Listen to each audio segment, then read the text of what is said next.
അത്ഭുതകരമായ ഒരു വഴി തന്നതിനെക്കുറിച്ചുമാണ് എൻ്റെ ഒന്നാമത്തെ സാക്ഷ്യം. ഞാൻ താമസിക്കുന്ന എൻ്റെ ഹസ്ബൻഡിൻ്റെ ഷെയറിലാണ്, വീട്ടിലാണ്. അപ്പം പെട്ടെന്നത് ഒരു ഷെയർ ചെയ്യുകയും അതിനെ തുടർന്ന് 25 വർഷത്തോളം സഞ്ചരിച്ചിരുന്ന എൻ്റെ വഴി നഷ്ടമാകുന്നു. അപ്പം ആ വഴി 7 വർഷത്തോളം നമ്മൾ കേസ് പറയുകയായിരുന്നു. ആ കേസ് പറയുന്നത് കൊണ്ട് ആ വഴിയിൽ നമുക്കൊന്നും ചെയ്യാൻ ഒരു നിർവാഹവുമില്ല, അവിടെ ക്ലീൻ ചെയ്യാനോ ഒന്നും പറ്റത്തില്ല. അപ്പം കേസിൽ അകപ്പെട്ട് കിടക്കുന്ന ഈ വഴിയിൽ ഞങ്ങൾക്കൊന്നും ചെയ്യാൻ പറ്റാത്തത് കൊണ്ട് ഒത്തിരി കാടുകയറി കിടക്കുന്ന വഴിയാണ്. അപ്പോൾ അതുവഴിയാണ് ഞങ്ങൾ വീട്ടിൽ സഞ്ചരിക്കുന്നത്. അങ്ങനെ ഇരിക്കുമ്പോഴാണ് എനിക്ക് എൻ്റെ ഒരു കൃപാസന പത്രം എനിക്ക് കിട്ടുന്നു. അത് ഞാൻ വായിച്ചു. അതിയായി എനിക്ക് ഇവിടെ വന്ന് മാതാവിനെ പ്രാർത്ഥിക്കണമെന്നും ഉടമ്പടി എടുക്കണമെന്നും എല്ലാം എനിക്ക് ആഗ്രഹം. ആ ആഗ്രഹം 22 നവംബർ 26 ഞാൻ ഉടമ്പടി എടുക്കുന്നു.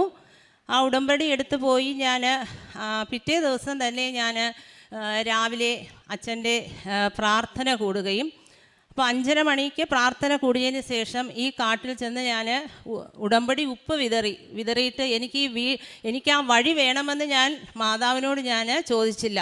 എനിക്ക് മാതാവെ അനുയോജ്യമായ ഒരു വഴി എനിക്ക് തന്ന് അനുഗ്രഹിക്കണമേ എന്ന് ഞാൻ പ്രാർത്ഥിച്ചു. എന്നിട്ട് ഞാൻ പിറ്റേ ശനിയാഴ്ച ആയപ്പോൾ ഞാൻ ഉപവാസത്തിലായിരുന്നു.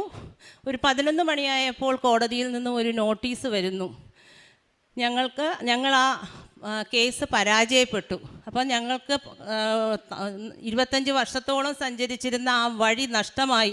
മറ്റേ ഞായറാഴ്ച തന്നെ അവർ മതിൽ കെട്ടി. അങ്ങനെ ഞങ്ങൾക്ക് ചുറ്റിലുമായിട്ട് നമ്മളുടെ വീട്ടിൽ നമുക്ക് പുറത്ത് കടക്കാൻ പറ്റത്തില്ല. എൻ്റെ വീട്ടിൻ്റെ ഫ്രണ്ട് റോഡാണ്, പക്ഷേ എൻ്റെ വീട് ഒരു 10 അടിയോളം ഉയർന്നു നിൽക്കുകയാണ്. അപ്പം നമുക്ക് ഈ വാഹനം അനുയോജ്യമായിട്ടുള്ള ഒരു പാതയെന്ന് പറയുന്നത് നമ്മൾ ഇത്രയും വർഷവും നമ്മൾ സഞ്ചരിച്ചിരുന്ന വഴിയായിരുന്നു. ഒത്തിരി ജനങ്ങളും പറഞ്ഞു, ഇനി നിങ്ങൾക്ക് എങ്ങനെയാണ് കയറുന്നതെന്ന്.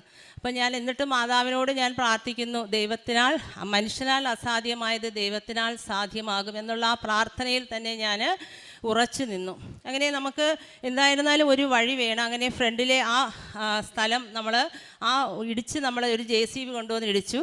അപ്പോൾ ഒത്തിരി പേരും പറഞ്ഞു, ഇനി നിങ്ങൾക്ക് എന്ത് ചെയ്തിരുന്നാലും നിങ്ങൾക്ക് എന്തായിരുന്നാലും അകത്തോട്ട് നിങ്ങൾക്ക് വണ്ടിയൊന്നും കയറാൻ പറ്റത്തില്ല, കുഞ്ഞു റോഡാണ്, അപ്പോൾ അവിടെയൊന്നും പാർക്ക് ചെയ്യാൻ പറ്റത്തില്ല. അപ്പം നമുക്ക് സ്കൂട്ടറൊക്കെ കൊണ്ടുവന്ന് ഒതുക്കി നമുക്കിങ്ങനെ വയ്ക്കാനുള്ള ഒരു സാഹചര്യമേ നമുക്ക് അപ്പോഴുണ്ടായിരുന്നുള്ളൂ. മാതാവിനെ ഞാൻ മുറുകെ പിടിച്ചു, പ്രാർത്ഥിച്ചു. അങ്ങനെ അത്ഭുതം എന്നോളം ഇപ്പോഴെൻ്റെ ആ വഴി, മാതാവ് തുറന്നു തന്ന വഴിയിൽ എൻ്റെ വീട്ടിൽ 5 കാറ് പാർക്ക് ചെയ്യാനുള്ള ഒരു അത്ഭുതകരമായ ഒരു വഴി എനിക്ക് എൻ്റെ മാതാവ് തന്ന് അനുഗ്രഹിച്ചു. എൻ്റെ തിരുക്കുമാരനും ഈശോയ്ക്കും കോടാനുകോടി ഞാൻ നന്ദി പറയുന്നു.